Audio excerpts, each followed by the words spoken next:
ഗുരുവായൂർ അമ്പലനടയിൽ ഏറ്റവും പ്രധാനപ്പെട്ട അർച്ചന എന്താണെന്നറിയോ? താമരപ്പൂ അർച്ചന.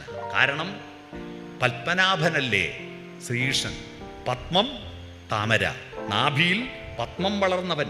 അതിലാണല്ലോ ബ്രഹ്മാവുണ്ടായത്. ആദിമ ചൈതന്യ നാഭിയിൽ വീരിയും 1000 ഇതളുള്ള താമരയിൽ രചനാചതുരൻ ചതുർമുഖനുണർന്നു സർഗം തുടർന്നു. പാട്ട് കേട്ടില്ലേ? സംഗീതമേ അമര സല്ലാപമേ എന്ന പാട്ടിൽ വരികയാണ്. ഈ പത്മമാണ് ഏറ്റവും പ്രധാനപ്പെട്ട അർച്ചന. ആ അർച്ചന നടത്തുന്ന ഗുരുവായൂരപ്പൻ അർച്ചന നടത്തുന്ന താമരപ്പൂവ് എവിടുന്ന? കുറ്റിപ്പുറത്തിൻ്റെയും തിരുനാവായിയുടെയും ഇടയിൽ നിങ്ങൾ ട്രെയിനിൽ വടക്കോട്ട് യാത്ര ചെയ്യുമ്പോൾ കുറ്റിപ്പുറത്തിനും തിരുനാവായിക്കും ഇടയിൽ ഒരുപാട് താമരപ്പാടങ്ങൾ കാണാം.